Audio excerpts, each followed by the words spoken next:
Hey everybody, this is Michelle with Kombucha. I wanted to show you really quick how to clean one of your spouts. Now it could be on a Jockey Box or it could be on your Kegerator. Either one is great. So this is a very interesting tool. I don't know the name of it, but pretty cool.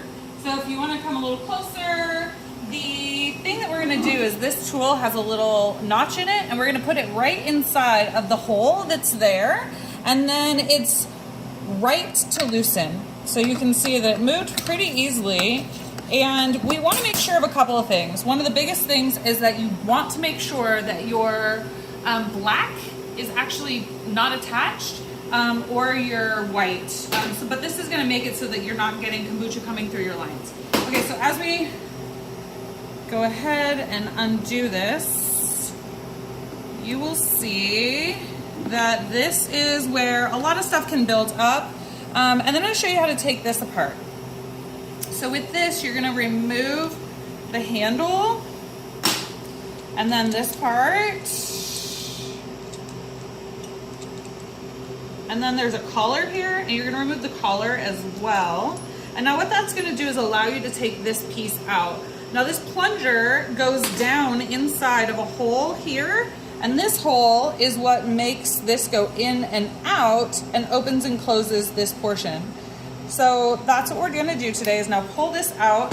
And this is where a bunch of stuff can get kind of gummed up. So you may find that there's SCOBY buildup or other things in here. This is actually looking pretty great, but we're gonna give it a nice clean at the sink and scrub it really good, and then we're gonna put it back together. So over at the sink, I'm going to make sure to really get in and clean all these parts to this. I just want to make sure there's nothing building up that will prevent it from freely flowing. Okay, so here I have like a dip tube pipe cleaner, and I'm gonna kind of get in and make sure all of this is clean. I'm gonna do the same inside of here. Make sure to get into all the little nooks and crannies, or as somebody on the internet calls them, crooks and nannies. And then make sure that you have this gasket back in the place that it goes back in there. But you do want to check them always for any cracks or anything else going on. We're gonna, again, get in here and really just give this all a really good clean. If it's starting to look like it has buildup, then you're gonna wanna maybe do a PBW soak or some other kind of caustic. If you're in the coffee industry, there's like coffee removing things. Beer industry, it's PBW. But we're really just going to get in here and make sure all of this gets nice and cleaned out before we put it back together. So here I am putting back together. We've got our gasket. We're going to make sure that that's really nicely seated inside of the opening that is going to go onto this spot here. The next thing I'm going to do is I'm going to attach this, and we're going to put the plunger part in this way, this direction. And we're going to make it so that the hole lines up there. Hopefully you can see that. Next step is to take this, and you want to make sure that these gaskets are on here properly. There should be the two of them. This is going to go directly inside that hole, and you're going to make sure these gaskets go right down inside and seat properly.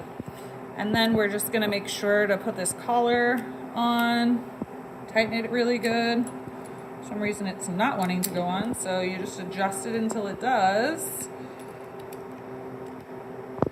Okay, and then you make sure this goes back and forth really nicely. If it doesn't have any give, that's a problem. If it has too much give, that's another problem. So nice and tight in here. Then the next piece is tightening this so that you can reattach your tap handle. Ours is just a basic one. Maybe you have a Casey Kombucha one, maybe you have something else, but ultimately that's what we're looking for. And then again, we want to make sure that we're getting in here and making sure all of this is nice and clean, there's no problems, and that all of this is nice and tight. And then we're gonna line this up so that it's straight up and down before turning it. And now we're gonna do left to tighten, so the opposite direction of previous.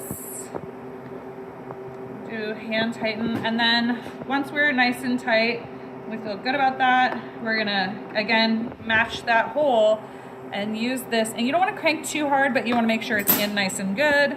And hopefully, once that happens, you won't have any more leaks and things will flow in a better stream when you pull it all the way out. So again, you wanna make sure when you're pouring, you're pulling all the way out on this and pushing all the way back to stop.